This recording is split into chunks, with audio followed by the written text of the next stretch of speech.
meteoritlar belbog'i bor. O'rtada. Yupiter bilan Marsni orasida juda ko'p toshlardan iborat bo'lgan meteoritlar belbog'i bor. Juda ko'p toshlar bu yerda harakatlanadi. Raketalarga ham, masalan, uchirilgan Yupiterga uchirilgan, Saturnga uchirilgan raketalarga eng katta xalaqit beradigan narsa shu. Meteoritlar belbog'i bo'ladi. Keyin endi bu meteoritlar belbog'idan o'tib harakatlanamiz, hammamiz raketani ichamiz. Endi Yupiterga qarab uchamiz. Yupiter sayyorasini bu desanglar, Yer sayyoramiz shunchalik kattaligi. Shundan Yupiter sayyorasi ham juda katta sayyora. Sayyora demasak ham bo'ladi, chunki gazdan tashkil topganligi uchun gazli gigantlar toifasiga kiradi. Gazli gigant. Hamma gazdan iborat. Agar uni ham, u sayyoraga inson biror narsa tashiydigan bo'lsa, qattiq yuzi yo'q. Bizim mana yerga o'xshaydi. U yerda ham juda ham katta gazlardan tashkil topgan, u yerda eng qiziqadigan, mana ayollar qiziqadigan narsa bor. Endi brilliant paydo bo'ladi. Brilliant yomg'ir yog'adi bu yerda. Uglerod juda ko'p bu yerda. Uglerodda brilliantning asosi uglerod hisoblanadi. Uglerod yomg'irlar yoqqandan keyin Yupiterning markaziga borgan uglerod siqilish, dahsha katta siqilish natijasida uglerodlar olmosga aylanadi, brilliantga. Shunaqangi brilliant. Ayollar sirraylar bor-ku, brilliantli sirraylari shunaqangi brilliantlarga aylanib, osmondan brilliant yomg'ir yog'adi bu yerda. Shundan Venera sayyorasida kislota yoqqan bo'lsa, temir yoqqan bo'lsa, Yupiter sayyorasida nima yog'ar ekan? Brilliant yog'ar ekan. Shu qadar qattiqki, bu sayyoraning markazi juda ham katta bosim kuchga ega, har qanday narsani siqib maydalab tashlash nimasiga ega-da. Agar soqa bor o'ynaydigan saqaydi.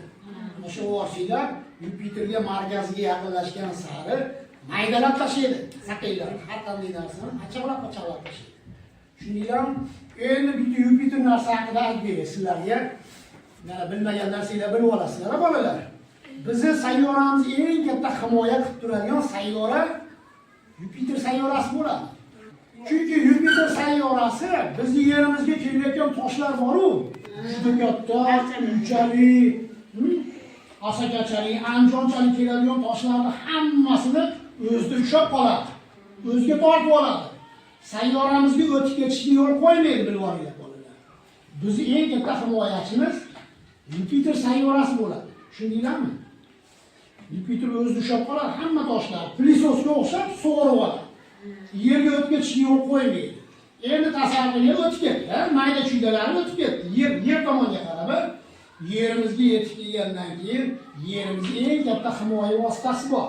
O'tib ketgan. Bir kunda bo'lganlar havo atmosfera. Bir kunda bunday tushuntirsam sizlarga. Katta mashinalarni ko'rganmisiz Kamaz? Ashnaqa Kamazda 4 ta, 5 ta Kamaz shag'al osmondan yog'iladi deydi, bilib olinglar. Shunchalik darajada ko'p tosh yog'iladi osmonda. 50 tonna, 60 tonna tosh yog'iladi. Endi u toshlardan qutulish uchun nima bo'ladi? Bizni atmosferamiz, ya'ni nafas olayotgan havoyimiz bor-ku bolalar. O'sha yerga kirgandan keyin hamma toshlar yonib ketadi. Yulduz uchdi deysizlar, ko'rgansiz yulduz uchganini kim ko'rgan? Osmonda yulduz uchganini ko'rsanglar, bilib olinglar, meteorit yomg'ir bo'ladi. Meteorit osmondan tushayotgan toshni bizni havomiz yoqib yuboradi. Tushundinglarmi? Qanchalik ko'rdinglar, bizga qanchalik yordam beradi. Biz atmosferamiz ham, Yupiter sayyoramiz ham, bunday bizning himoyachilarimiz bor. Endi Yupiterdan keyingi sayyoraga qarab uchamiz.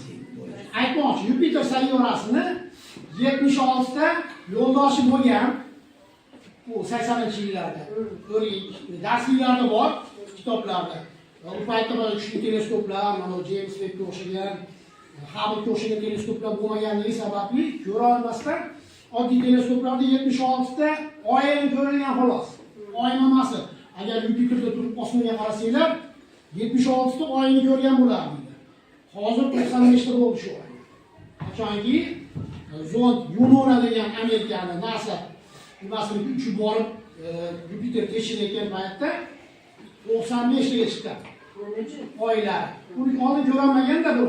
O'zini 95 ta oy bor. O'zi oylari ko'p. Mayli shunalari bor, ular oy hisoblanmaydi. Katta-kattalar hisoblanadi. Teleskopda qaraganimizda Yupiter sayyorasini asosiy 4 ta yo'ldosh ko'rinadi, 4 ta oy ko'rinadi Yupiter sayyorasida. Bular Io, Yevropa, Ganimed, Kallisto degan 4 ta katta oy bor. Qolganlari kichkinaroq oylar hammasi. Endi barcha oylar bir-birini takrorlamaydi, bilib olinglar. Mana unda bo'lgan, bu sayyorada bo'lgan tuproq unda yo'q. Bu yo'ldoshda bo'lgan toshlar yoki bir kimyoviy moddalar bunda yo'q. Shuningdek bolalar, Yupiter bizni nimamiz aka himoya qiladigan qalqonimiz bo'ladi.